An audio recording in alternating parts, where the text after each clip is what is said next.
Welcome to Talking Points, which is our thought-provoking video interview series that delves deep into the most critical issues shaping South Africa's financial and investment landscape. So today we're going to shine a spotlight on a development that's been reshaping the transparency and accountability of trusts in South Africa, which is, of course, the ultimate beneficial ownership register. Now, at the Wealth Masters Club, a lot of what we do is based around trust and using trust to protect assets and investments. So in a bid to combat corruption and money laundering and illicit financial activities, the South African government has embarked on quite an ambitious journey to implement what they call the UBO register, which is for all trust founders and trustees.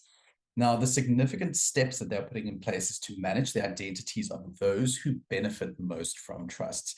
So join us today as we uncover the rationale behind the UBO register, the challenges of the implementation, and also how it aligns with South Africa's commitment to fostering a fair and accountable financial system. So make sure you are ready to be informed, enlightened, and engaged as we navigate the complexities of the universal or the ultimate beneficial ownership register in South Africa. And joining me today is one of Treasury Trust Services Trust Legal experts, Jonique Groenewald. So Jonique, thank you so much for joining us today. Hi, Damien. Thank you so much for having me. Now, can you just tell us what brought about these new requirements of the ultimate beneficial ownership and why did this all happen?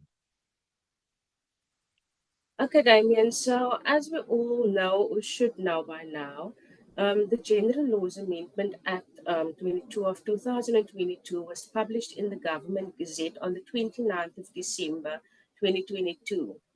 And this act brought about amendments to the Trust Property Control Act and specifically to Section 11A, which now requires that trustees must keep registers with adequate and up-to-date information of all ultimate beneficial owners of a trust, as well as having to lodge a similar register on the Master of the High Court's online portal. Now, Jonique, in terms of a trust, who or what is classified as an ultimate beneficial owner? Okay. So, ultimate beneficial ownership relating to a trust would typically include each founder of a trust, each trustee of a trust, and each named beneficiary of a trust. It furthermore includes a natural person who directly or indirectly owns relevant trust property, or a natural person who exercises effective control over the administration of trust arrangements as it is established in the trust deed.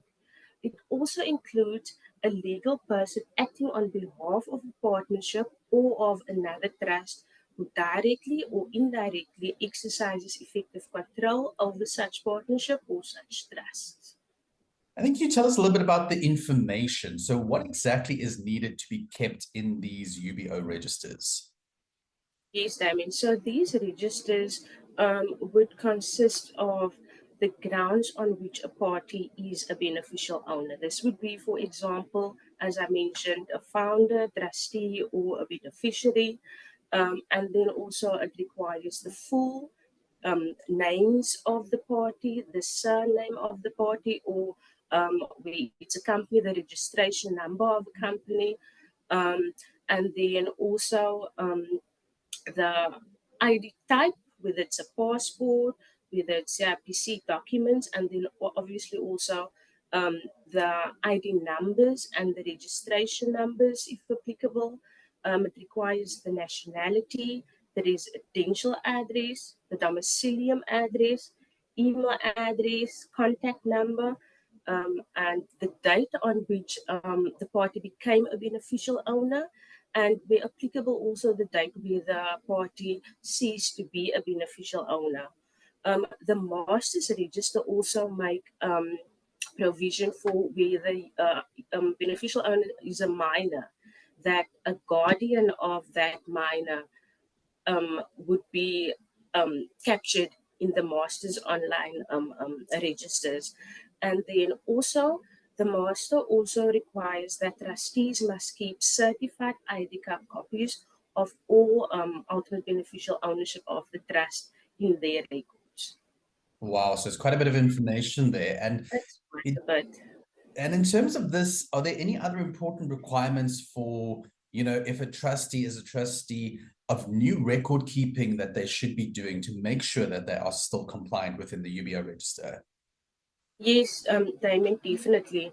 I think some of our clients might already have noticed that our resolutions that we use to transact in the trust has already become a bit more detailed.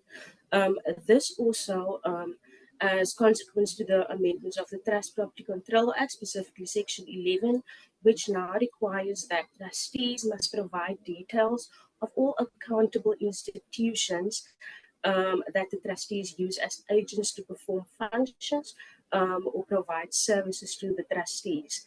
The information of these accountable institutions or the details would typically be the name of the accountable institution and the registration number, the function or services that the accountable institution provides, and then also the date that the trustees transacted with, or the date on the transaction with the accountable institution started.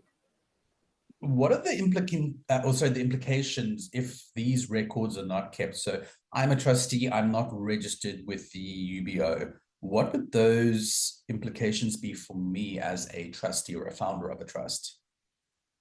Unfortunately, not very good, Damien. It is important that trustees comply and uphold to these new requirements, as failure to do so could lead to to a fine of up to 10 million rand or 5 years imprisonment. And then just last question I want to ask is, in terms of the responsibility of the details in these registers, who's ultimately responsible to keep these registers and to keep record of anything to do with the trust?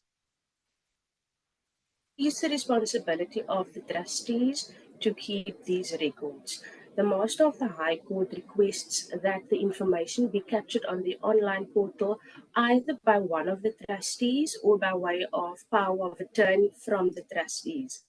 Now, Treasury Trust Services attends through these registers on behalf of our clients and trustees, but it remains the trustees' responsibility to please provide us with the necessary information when we request it. And therefore, I just want to ask again that if some of our clients has still not responded to that specific email that was sent out on the 31st of March requesting this information, that they please do so as a matter of urgency in order for us to complete these registers and provide the master with same. Right. And for you at home, thank you so much for joining us to listen to a little bit more about this talking point. Now, if you want to delve deeper into the world of trust and asset protection or property investment, and also just becoming a responsible financial planner for the future, then we invite you to register for our exclusive free online training. So just click on the link in the description below, and you can reserve your spot and gain valuable insight into how trust can be used to safeguard and preserve your wealth. So make sure you stay informed, stay empowered, and stay tuned for more thought-provoking discussions on talking points. Again, don't forget to subscribe and like our channel. And until next time, remember that knowledge is the key to a more secure financial future. Until next time, bye-bye.